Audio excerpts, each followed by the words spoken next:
What's going on, guys? Welcome back to LM Diesel, and it is another hot day in Texas, and today we are working on the 07 Dodge 5.9. Today we are actually replacing the AC condenser on the front. But before that, I wanted to just do a couple updates on the truck because I've been working on a few things and I haven't filmed all of it.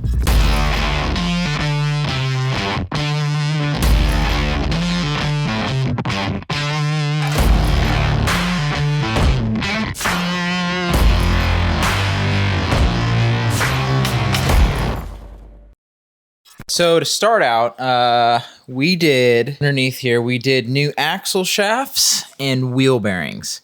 Can't really see them, but we did new axle shafts and wheel bearings in this. I was kind of chasing down a vibration, and you know, those are the old axle shafts there. I've been chasing this vibration down, and I thought it was the front U-joints. But anyway, got that replaced. Figured that'd be good for all the 4x4 launches. And then the other big thing that we have done to the truck is we put leather in, boys. So these leather seats are from Chris Patterson. They were in his green dually. And man, just leather front and rear just makes all the difference, you know? So full Laramie leather interior for this bad boy. So love that. That was huge.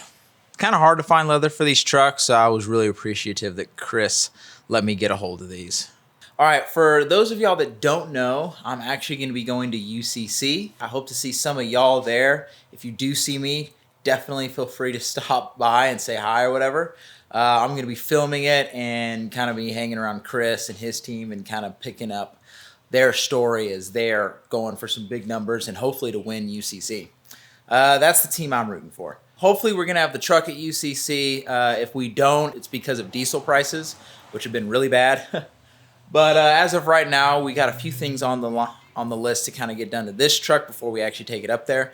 And my hope is to actually dyno it. So the last dyno number it did was like 668 or something, but that was on like a horrible day, tons of humidity, turbo didn't want to light. So it's got the cam in it now. We're hopefully gonna get some fresh tunes from Chris.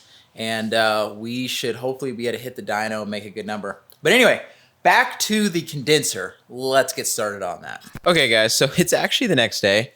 I ended up getting the wrong line, but yeah, let's get this going. So we're gonna be placing the condenser. Obviously, got a new one of those. And then we're gonna be replacing this AC line in particular. We're replacing this one because when we did the cam, we had to like move all of this out of the way. And when that happened, it seemed to kink this line. You can kind of see a little bit of damage there. And then it was also kind of like leaking out of this little reservoir here, the little place to fill it some. So we got a new line, so we're gonna put a new condenser, a new line on, and hopefully get her charged up. But all in all, I will show y'all how to take this apart. Should be pretty simple, so let's get started.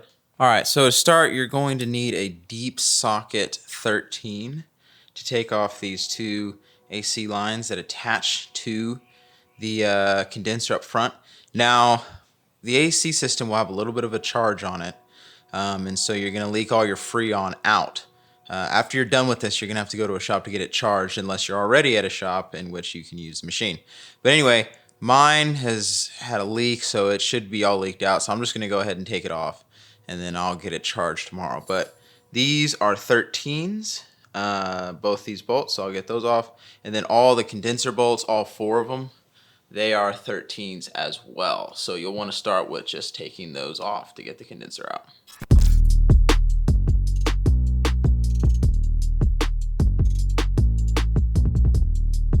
Okay, so we got the condenser off. Man, I forget how much just raw intercooler, like how good raw intercooler looks. But anyway, so that's off. Here it is here.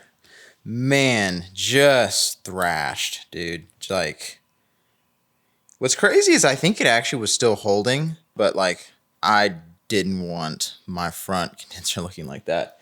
We got this bad boy over here. Nice, clean aluminum. Matches the intercooler.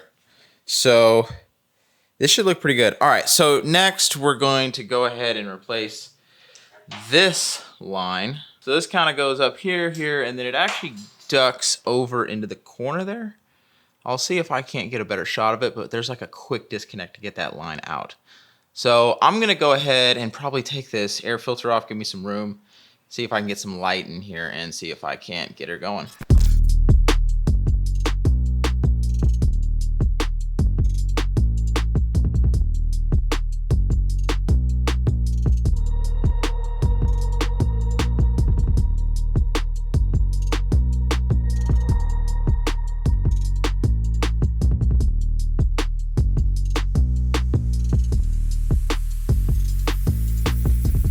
All right, guys, so I'm really excited to show y'all the trick here. So this little line here took me forever to get out. If you look in there, there's a little round spring and that locks this line in place on the truck.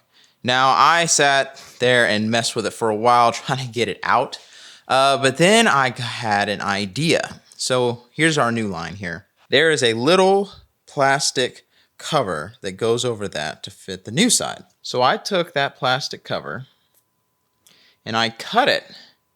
I cut the end cap off of it, and then I separated it basically. And that allowed me to slip it over the line and push it this way onto the line to get the line off. The line, by the way, is right there, as you can see. And so that fitting that I made will just slide on there to get it off. So that's a little trick. If you have just a set of quick disconnects, lines basically like this, then you probably won't need to do this. But if you don't have one like me, cutting that is a nice little trick that should work. So yeah, here's our old line. Here's a new one. I believe this is what was leaking. So that, and there was a crack in the black part there. But anyway, let's get these new parts on. Oh, last thing, there's also this guy, and this attaches over the line, kind of like that, basically. So it attaches there. There's a tab here and here, and you'll just sit there and pull it off. So pretty easy, not too bad, but yeah.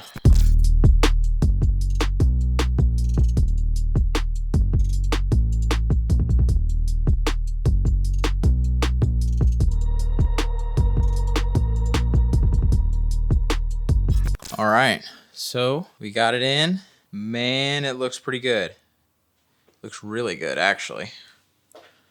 So we got like literally all aluminum up front, which looks fantastic. So I did something a little unorthodox here. I do not recommend doing this, but if it works, I'm gonna have to tell y'all. So basically, this condenser I got, this size wasn't the correct size fitting for this. So like this line didn't fit in there. This was just a little bit too small. So I hooked up the shop vac right underneath and grabbed my drill and drilled it out a little bit to get it to fit. This is not recommended. This is not how you do it. However, if it works, I'm gonna be psyched. So I'm gonna try to see if I can find a place today to go get this thing charged. If it works, I'll let y'all know. If it doesn't, then yeah, I'm an idiot. So regardless, hopefully we can get some good AC today. Okay, so we got the AC charged, and believe it or not, it actually holds. The place we went to, Extra Mile Automotive, if you're in the Denton, Texas area, highly recommend going to these guys. They're awesome. I used to work with them. And they let me borrow their AC machine, and you know, it puts it under a vacuum, and it also does a leak check. So there are no leaks. It's holding a vacuum, fully charged, and the AC is ice cold. So I am honestly thrilled because, as you know, I drilled this little line out, which is not recommended, not a good idea, but it worked. So AC's working good. So anyway, hope y'all enjoyed this video. Make sure to like, subscribe, and comment. I'll be catching you on the next one. We'll be doing more UCC prep. If you are interested, we'll be installing a coolant bypass kit as well as some billet freeze plugs. So yeah, catch y'all on the next one. Peace.